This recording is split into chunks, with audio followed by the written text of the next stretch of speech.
Our phone does not stop, 9 to 5. It's on all day long. So just don't listen to what I'm saying, because 2 years from now, everything I'm saying is going to be gone. Just watch what I'm doing and then mimic it and push forward. Designed to encourage, empower, and educate real estate professionals by sharing best practices from business leaders that are proven winners. I'm your host, Kyle Malnati, and this is Calibrate Real Estate. Broadcasting from the Mile High City. Thank you for tuning in to the Calibrate Real Estate Podcast.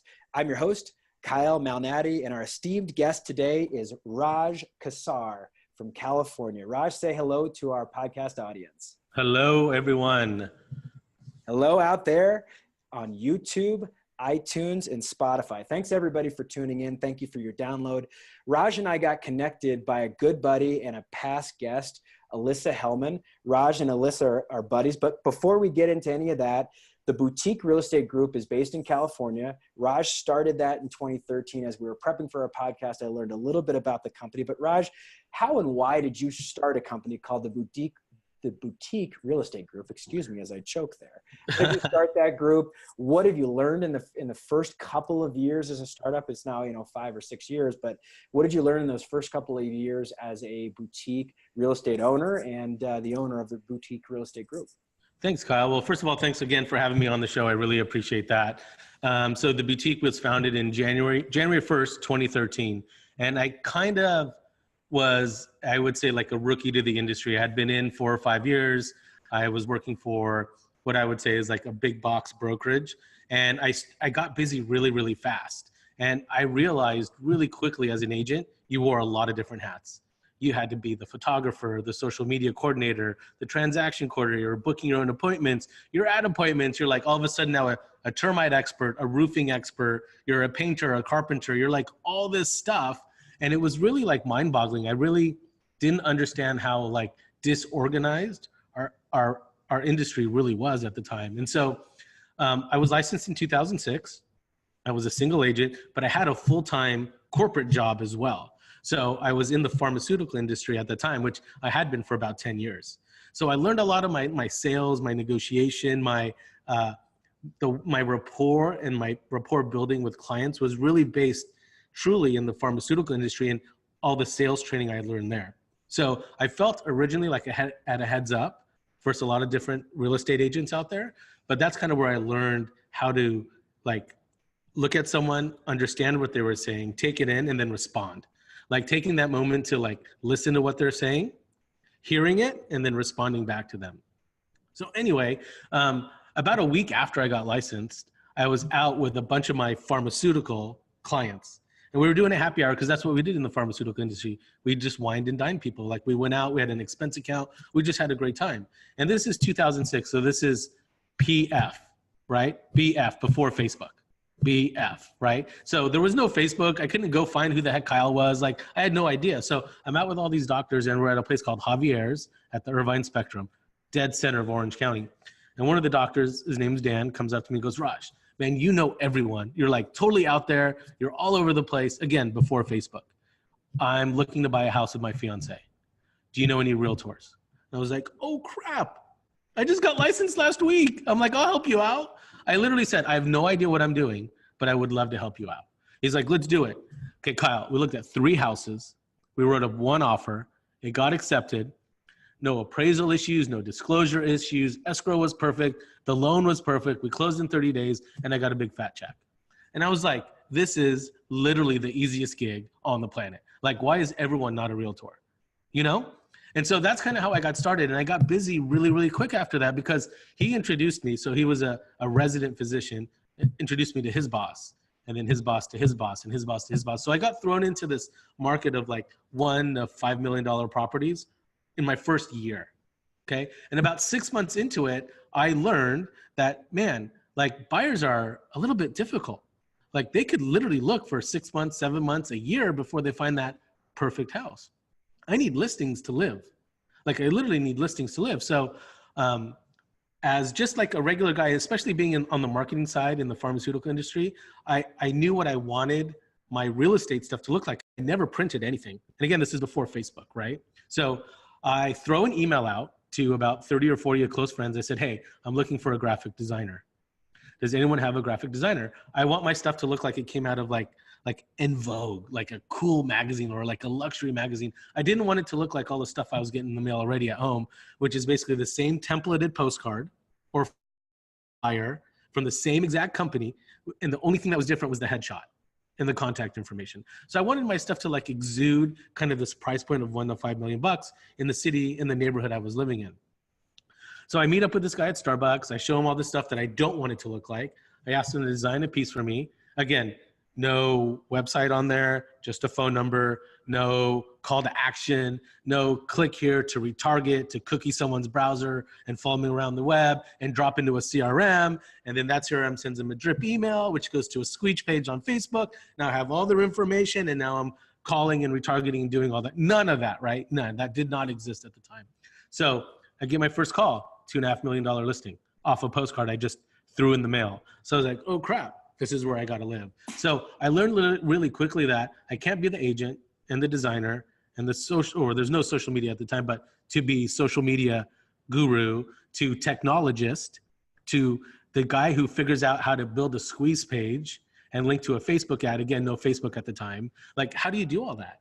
So my first hire was a graphic designer, which was really the exact opposite of how most agents start in the business. Their first hire is usually an admin or an assistant or a buyer's agent. That's usually how it is. So mine, because I wanted to be different, and I'm trying to answer your question that you asked me like 5 minutes ago, the reason I created the boutique is because I wanted it to be different. And I know that most agents can't do everything on their own.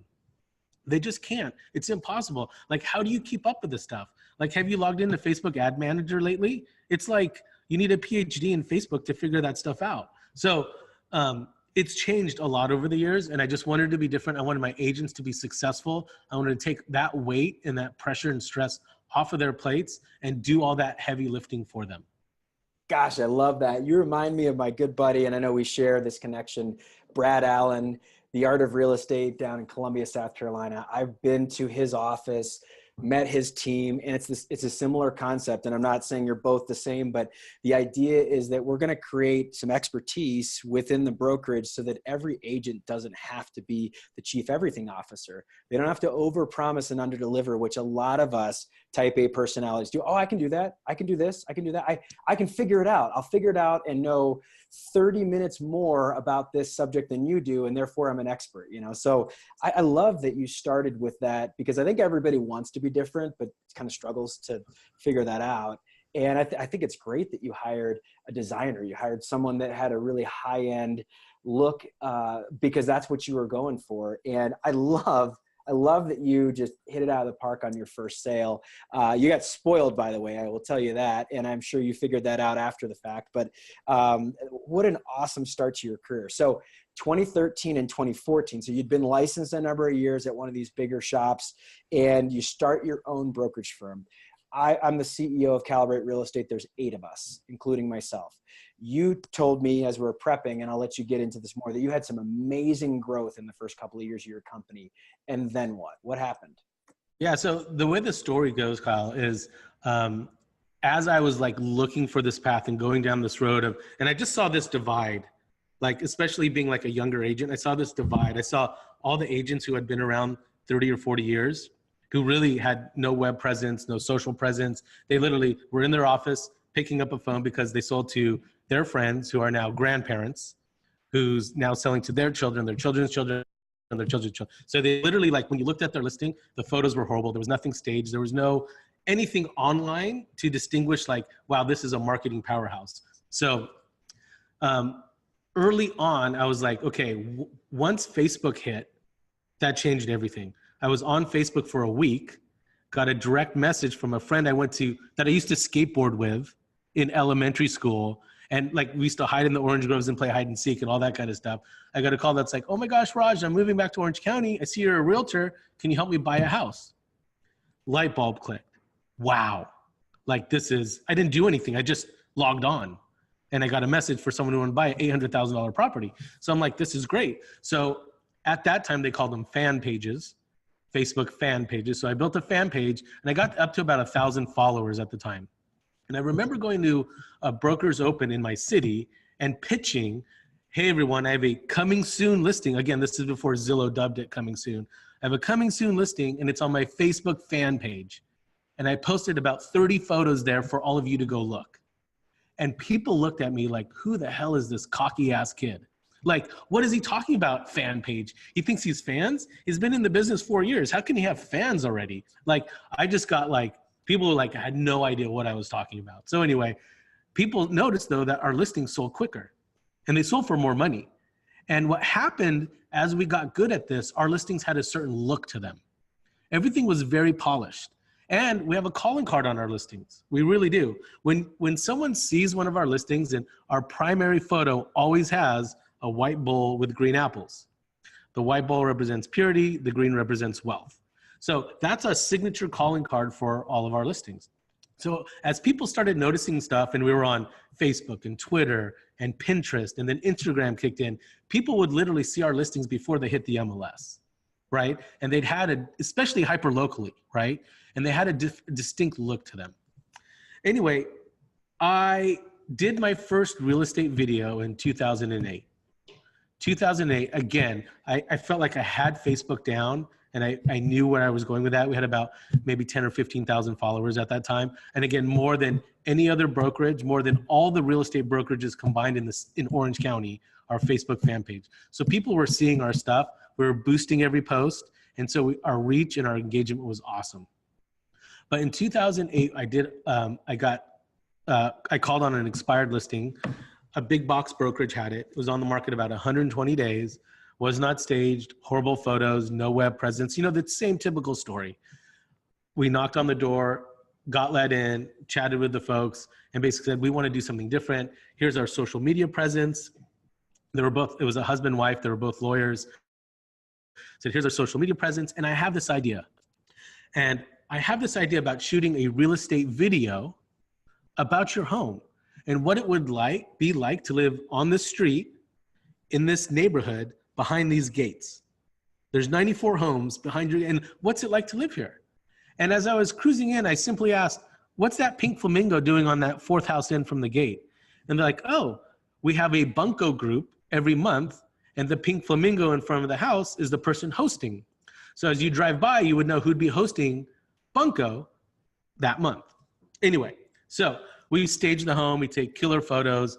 We did a killer, it wasn't Matterport at that time, but it was a technology kind of similar to Matterport. We did that. We had floor plan renderings. We had actually, again, before Matterport, we had someone come in and measure the whole home. So we had 2-dimensional floor plan renderings with dimensions for every single room. So buyers would know if their king size bed would fit in the downstairs guest room, or if a queen, or if the baby grand piano would fit in the living room. Like, we did all the little things because people react differently to photos, to videos, to drone. Oh, at that time, before drones, we jumped in a helicopter and took aerial photos in a helicopter with no doors. We were freaking out. So anyway, about a week or so goes by, we get and we shot the video, of course. How I found the videographer is also cool too, and I'll get to that in a second. But anyway, we shot the video, and we're in the process of editing it, right? And we don't really know what we're doing. I just know I want every scene to go with like the beat, you know, of the music. Like if we're doing this scene and coming down the stairs, the music's beaten a certain way. So I wanted to go like that. Anyway, we sold the home before the video was even edited. So the video had nothing to do with the sale of the home, which is crazy. And what I wanted to do, like I said earlier, Kyle, is I wanted to tell a story about being on that street in that neighborhood behind the gates. I found a videographer just doing a Google search, and he was a wedding videographer. So he's telling stories and being a little bit creative about guys and gals and the story of how they met, and then, you know, hiding behind a tree and catching the guy going down on one knee and like doing the whole thing. And I called him up and I said, hey, I want to tell a story about the house. He's like, oh, you're getting married. I said, no. I already did that. I want to tell a story about what it's like to live in this city and in this home and where people go to eat and where they hang out, and like a resident's point of view of someone who grew up in the city. So that was the theme of the video. We had 4 people in the video. We had the homeowners, we had a local resident, we had a business owner, and myself. And we told the story of what it's like to be here and what the city of Fullerton is like and blah, blah, blah. So we did all that. Anyway, we sold the house. We're in escrow. Buyer clears all contingencies. So we're like high-fiving each other. And the videographer sends me an email and says, hey, final link of video, please approve. So I get it. I was like, oh my God, this is awesome. So I forward it. I don't even put it on YouTube yet. I just forward like the link from the videographer to the homeowners. They send it to their entire bunco group in the neighborhood. Do you see where I'm going with this, Kyle? So a week later, another phone call. Raj, we saw what you did at the Cobble's house. Can you come? That was amazing. You're like a movie star in Orange County. Like, this is cool. I love it. Another call, another call, another call.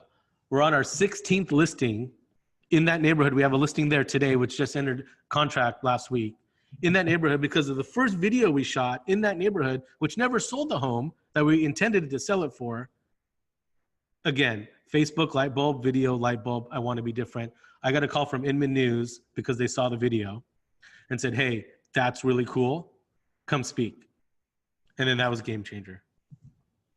Gosh, that's awesome. There's so much in that. First of all, being an early adopter and also thinking through, okay, this is going to be expensive. I mean, I don't know if you call it chartering a helicopter or whatever the heck you call it, but yeah. 1 hour. Yeah. 1 hour of a helicopter before drones really existed and were mainstream. I mean, you're type A. I mean, like you said, when you were talking to me at the beginning here, you're type A guy and you go big. And, but at the same time, I think most people would be like, man, that would probably cost a lot of money.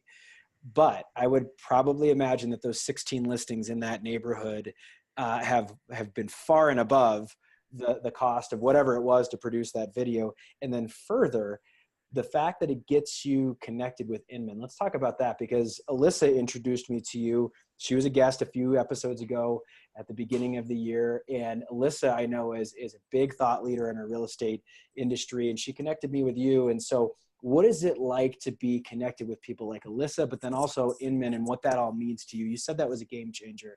And I'd love to hear from your perspective of what that really means for those that don't know. Yeah, well, I think knowing people like Alyssa in our industry, that is the true game changer because you're going along doing something you think is so different and you're in a bubble and you're head down and focused and you're going 100 miles per hour in a 55 mile per hour world and you're not even looking around. But there are other people who are super influential and who are able to change your path. And Alyssa is one of those people. And a lot of my nearest and dearest friends I have met through Inman. And those are people who have changed my path in this business, where I've learned from. I remember getting on stage at my first, they called it agent reboot through Inman, and meeting people like Chris Smith and Jimmy Mackin and Katie Lance and Glenn Sanford, who's now CEO of eXp Realty. Like, those are the people who were on stage with me back in the early days.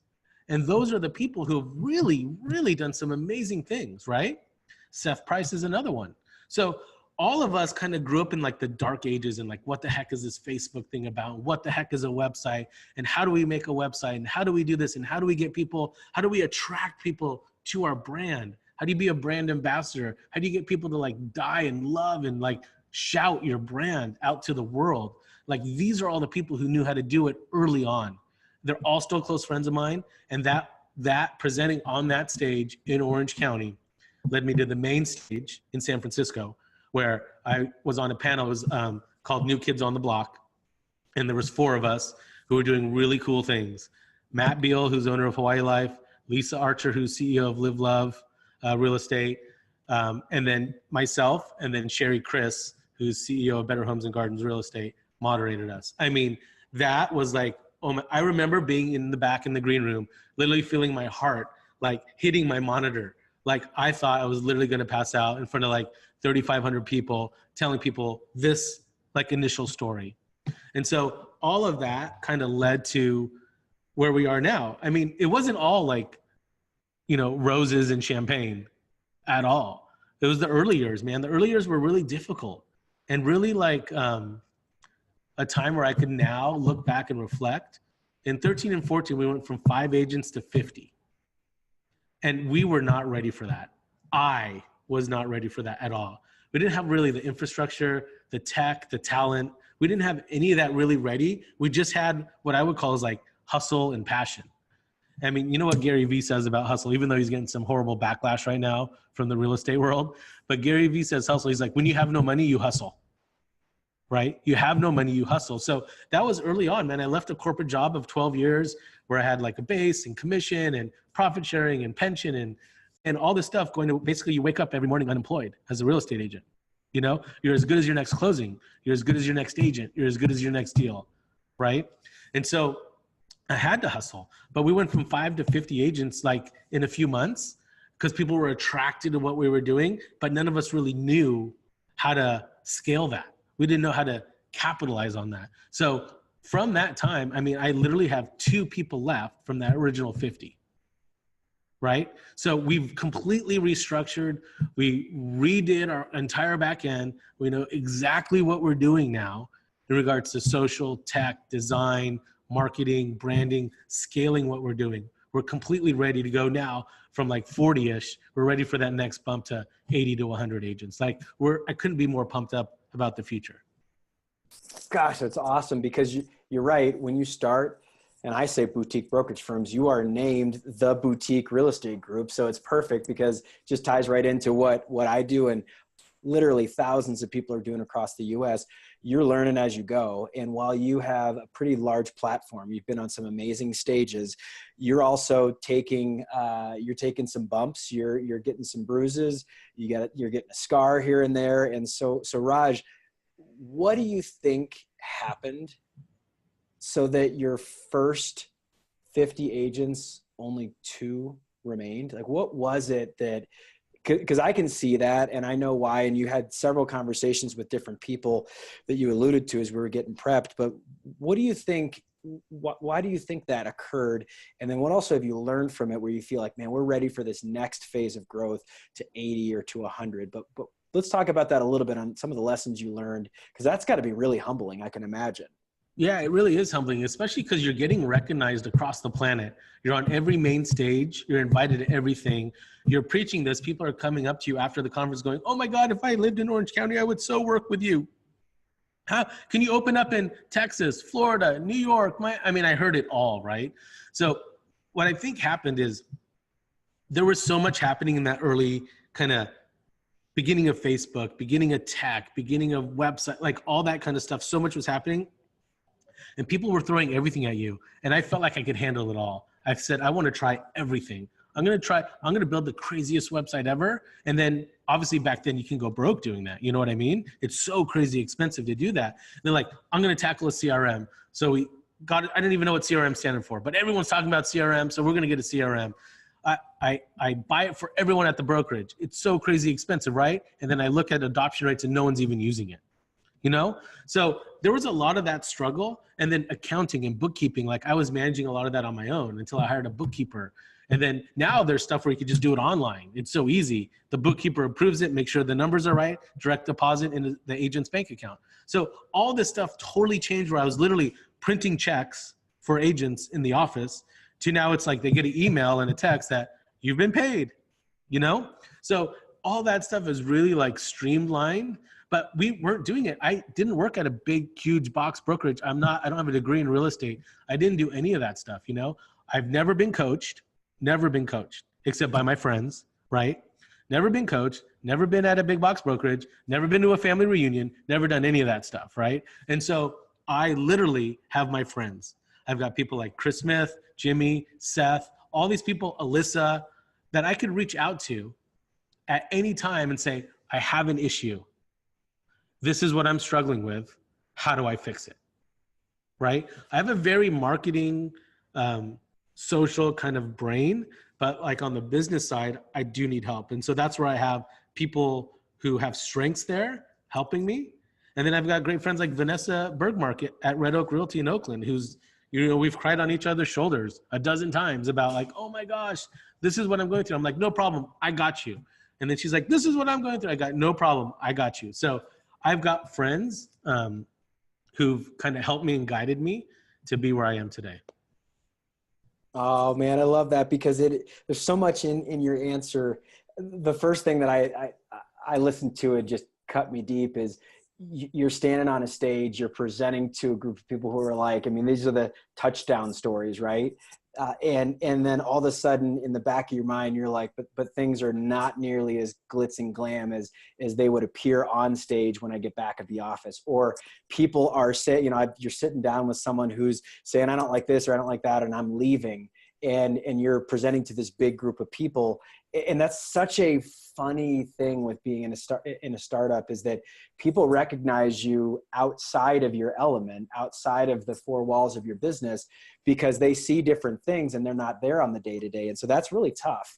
Then the other part of it too is that there is a very necessary place for chiefs to communicate with chiefs. And I think when you're in a boutique environment, whether it's a real estate brokerage firm or some other startup, it's really important to be masterminding. And I'm not watering down that term, but to really be talking to someone who is at a similar level to you, and then someone who's 4 or 5 steps ahead of you, because they can help you. They can communicate with you. They can say, look, I've been there, I've done that. It may be slightly different than what you're experiencing, but here's what you should expect. Here's how you look around the corner. And that's really tough. I mean, to be able to be communicating to people at large in such a way where you're like, man, I got things figured out. And then you go back to your office and you're like, I don't have things so figured out, or things changed all of a sudden. And so that's interesting. You commented about Instagram several times throughout our interview. You mentioned that you love video, you love Instagram. What are you doing on Instagram that's fun for you? What are you doing that you feel like is on the edge, is new? And who do you like to follow on Instagram too? Who's a good follow? Oh, that's a great question. So I am a bit of an Instagram junkie. I really love it. And kind of the struggle for me right now is I have 4 Instagram accounts. So 4. So you said what's for fun. So 4? just 4. Kyle, 4. That's only 4. But one's the brokerage. Okay. So I don't manage that. We have a social media manager who manages that. So I don't totally count that one, but it's under, I have 4. And then I have my personal one, which is really fun. And then I have one called Seriously OC. So that's my team page. So my personal team page, where we actually hire a photographer to follow us around and kind of do like the paparazzi. So they're all very well-produced photos with captions. The hashtags are on point, like all that kind of stuff. So we have that. And then I have one, you said, what do I do for fun? So I love wine. I love red wine, California wine. Okay. Specifically cabs. Okay, so that's my thing. Okay, so I have a Instagram account that doesn't say my name on it. That's called Counterclockwise Swirl. That's all about wine. And you'll know where I am. I usually post the next day from where I am, but you'll know where I am and what I'm drinking if you follow that account. And I think we just clipped 2,000 followers. I started up a few months ago. It's just it's wine and where I am, literally. So awesome. If I'm at if I'm at Inman, or I just got back from Park City, you'll know what I'm drinking. And I'll usually tag location based, like the restaurant I'm at, the winery I'm at, or the event I'm at, all in there. And it's been kind of fun because I've got now wineries wanting to be featured on my Instagram and sending me wine so I could post it on my Instagram. So you don't ever get that with real estate. It's not like, oh my God, beautiful house, that backyard's amazing, come sell my house. I mean, that's so rare, right? So that's kind of my fun. That's my creative juices, just kind of my outlet. Well, no wonder you relate so well to Gary Vaynerchuk. I mean, the wine library is how he got his start and how he started VaynerMedia. He was helping his dad's wine shop in New York. And what a cool thing. And that's the thing I like about Instagram. I do have to admit I have 3 Instagram accounts. So as much as I made fun, I'm one behind you. I've got my personal, which is more real estate and podcast. I've got my dog's Instagram account, which at one point had more followers than me, but that was like my gateway into Instagram. I was a late adopter to Instagram. I didn't know what to do with it. And I was like, I just want to kind of test, but I don't want people to know it's me except for our friends. And it's been really a lot of fun. And then we've got our company's page, which our podcast producer, Kayla Davis, is our business manager. And she really has curated a lot of that content. She keeps us all organized. And Instagram is just so much fun. It's what I was doing. I was using Facebook like Instagram, and I had someone say that to me. And then I started using Twitter like Instagram, and they're like, you should just be on Instagram because that's really what you're trying to do. And so I think that's so cool. So what are, as we close, there's a couple of questions I ask every guest, and we're getting towards the end of our time here, but what are some of the things that you've learned from some failures as you have that churn, that volume of agents leave your business, but then now as your backup, you've rebuilt as the original 50, people are coming and going, and you're back up to that level. What are some of the things you've learned from failure? And I ask that because I think a lot of people, especially people who are just trying to get it figured out, get bent out of shape when they fail or when they make mistakes. And I've often found that some of my greatest successes are standing on a mountain of failure. So for you, Raj, what are some of those lessons that you've learned out of failure, and how have you maybe changed or pivoted or calibrated the way that you do business because of some things that didn't work out the way you intended? Yeah, I think one of the things that I was really stubborn when I started the boutique, really stubborn. There was only one way to do it, and it was like Raj's way, because I've sold X amount of homes. I've sold hundreds of millions of dollars of real estate. It works this way. But you realize in sales and in the people business, the customer service business, Raj's way may not work every single time. Every agent can take everything that I'm able to train them and teach them and make it their own, and then go out and like conquer their own sphere, right? So I think that's one of the things I learned up front is being more flexible to agents who want to do it their way.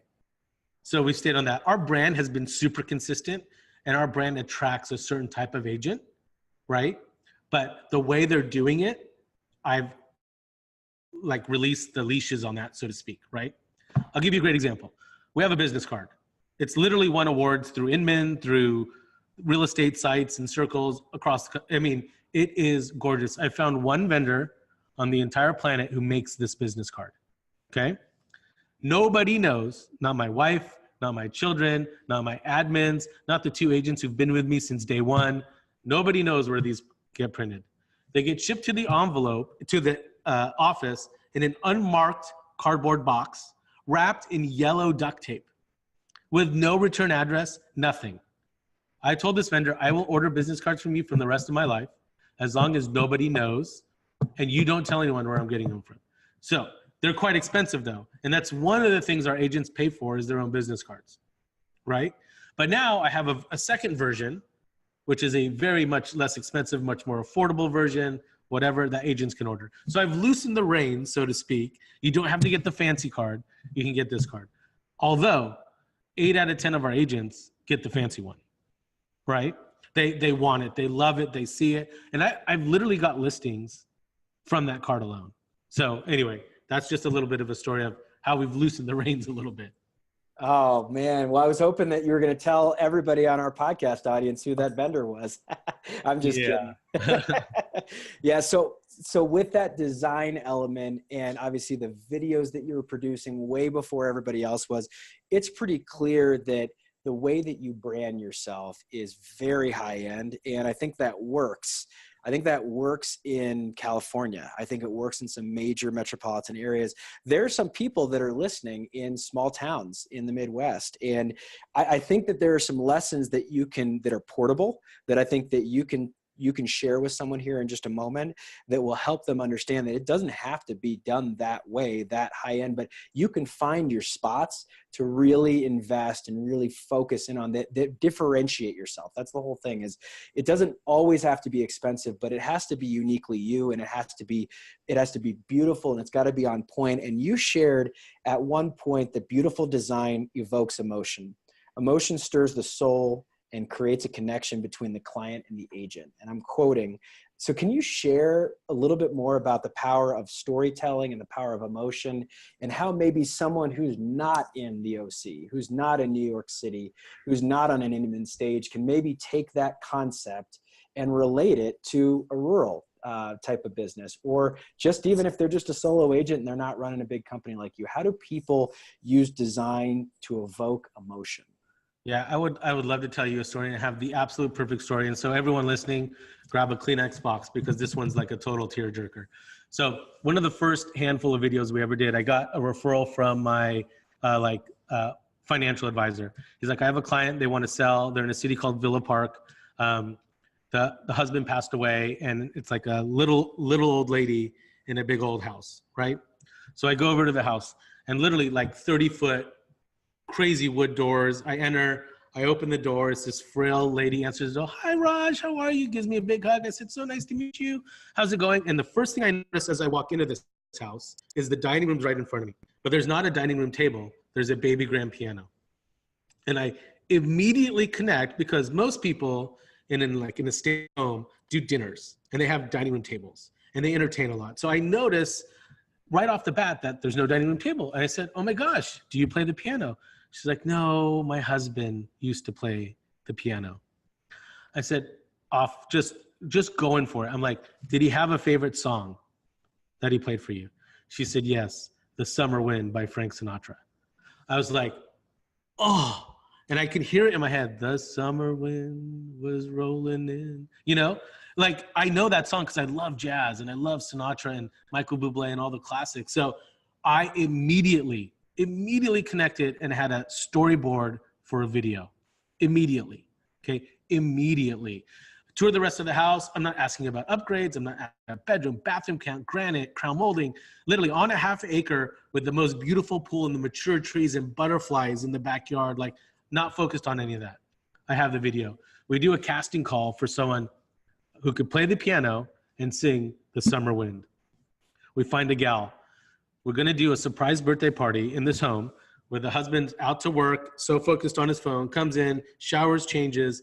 The whole entire music of the video is The Summer Wind and the gal playing The Summer Wind. He comes back downstairs, walks in the backyard, surprise! I showed her this video. She cried, she said, for a month. Oh we sold this home as the highest closed sale ever at the time in that city. We sold it in a record amount of time, the highest price per square foot and the highest closed sale ever. She was ecstatic. But not about that. She's kept this video and it's playing. It's the first video we ever shot a drone in. It's the first video we ever had 4 camera people. And most of the actors in there were agents at the brokerage. She literally cried. Cool part of this story. That actress submits that as part of her gag reel because she's an actress, up and coming actress, right? She gets picked up by MasterCard and gets to play the Justin Timberlake MasterCard commercial, which aired at Super Bowl about 9 years ago. Wow. So this one video for this little old lady in Villa Park, highest price ever in the city at that time, price per square foot, helps us kind of get on the map with like real estate video, shooting drones. We did a whole behind the scenes thing. Helps this actress get on a MasterCard commercial with Justin Timberlake at the Super Bowl. Holy shit, you can't make this stuff up. You cannot. So that kind of emotion, when you connect with someone, it's not your story, it's their story. You connect with them no matter where you are in this country, on the planet, that kind of immersion, it stirs your soul. It really does. Listen, there was an agent, the top agent in that city living next door. She hates me to this day because of that video, right? Yeah. It killed it. It did so well. So well. But that's the thing, when you remove yourself, you like take the time to listen, right? You listen to the client and then you understand what they want to, like what they want. You hear them and then you push it out and you do it beautifully. That resonates at any price point, in any city, in any state, anywhere on the planet. There's a thought leader that I really have gotten to know pretty well over the past 6 or 7 years through reading his books. I've actually met him multiple times. His name's John Acuff, and John has written a bunch of career books. And one of the things that he communicates is that when you're trying to build any type of career of relevance, you need to care about the people that you care about. You need to care about what they care about. And so that's the whole thing, is care about what the people you care about. That's the whole thing. And it's so true. I mean, this isn't about your message. It's not about your story. It's about that lady's story or that person's story. And to have so many beautiful things come out of that, it's just got to be really rewarding. Okay. So last question. It's a question I save for everybody. And you can take it 2 ways. You can take it from your own personal experiences, which we've talked quite a bit about, or you could take it the direction of maybe you're mentoring someone or you've got a child that gets to be this age. This is the question, Dear Younger Me. So it comes from a song, but it's also just this beautiful exercise of you're writing a letter to yourself. Maybe what you wish you knew when you were 22 is the way I've dubbed this question. So you're communicating with someone that's 22 years old. Either yourself, you have this benefit of traveling back in time and talking to yourself, or you have the benefit today of sharing some wisdom with someone that's in their early 20s, that's getting their start. What's the message that you give to someone in their early 20s about the real estate industry, or just being someone like yourself that has aspirations of doing something big and bold and starting something maybe from scratch? Yeah, so this is kind of what I think I would tell them. Don't listen to what I'm saying. Watch what I'm doing. Okay. Our words they're in and out, but my actions, what I'm doing every day, I'm usually the first one in the office. I'm usually the last one to leave the office. I'm sending emails at midnight. I'm sending emails at 4 a.m. Like, our phone does not stop, 9 to 5. It's on all day long. So just don't listen to what I'm saying, because 2 years from now, everything I'm saying about Instagram is going to be gone. Just watch what I'm doing on Instagram and then mimic it and push forward. Your Instagram post can't be, hello, sunshine, and that's it. That's not a story. Like, tell the story about why you're on the beach, upside down, doing whatever you're doing. You know what I mean? Like, tell the whole story. It can't be just a 2-word caption. Now, listen, my entire brokerage, and I've got someone right behind me, like, listening to me, is all millennials. Like, literally, they're all millennials. I have a handful of people that aren't. But, like, you can't do, like, that typical millennial post caption on Instagram if you're trying to gain business. If you're doing it just for fun, that's a whole nother world. Like, this convo means nothing, but you have to post with, like, intent. There has to be something there. Like, you're doing it for a reason. You're DMing people for a reason. Like, I was just at Gary Vee's conference a couple of weeks ago in Miami, where I got an opportunity to present about video and marketing and the age of technology and blah, blah, blah. But 1 out of 5, Instagram themselves were at the conference. So we had an Instagram school about stories given by Instagram. And the biggest thing that resonated with me is the feed is now the story feed. That's the Instagram feed. And 1 out of 5 stories gets a DM. So think about it. 1 out of 5 stories gets a DM. Now, I come off the stage a week later, someone slides into my DM and says, hey, Raj, saw you present, have a buddy in Orange County, wants to list their home, about $2 million. So that's the thing. That's kind of why we're doing it. I mean, it is fun. It's fun to be connected with people. Stop listening to what I'm doing and stop listening to what I'm saying and watch what I'm doing. Oh, that's awesome. And it's so true, because it's evergreen. I was talking to my wife about this actually the other day, is either yesterday or this morning. I can't remember. They blend between each other, but I was talking to my wife, Courtney, about this. And I said, the goal, it must've been yesterday, because I'm prepping for this conference that I'm presenting at tomorrow.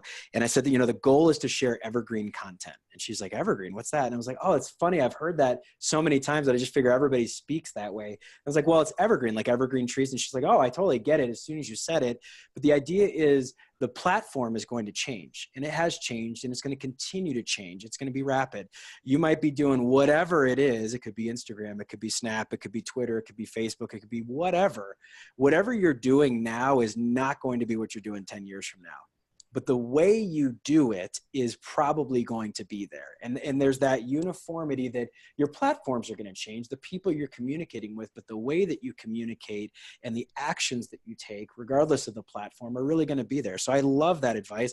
I've actually never heard that advice, and I think it's great. I think it's so apropos for where we are in the real estate industry, because there is a lot of this, how do you grab this? How do you grab that? How do you do the next thing to become, the person that everybody's talking about? And I think the way you do it is by bringing your authentic self every day to every medium that you do.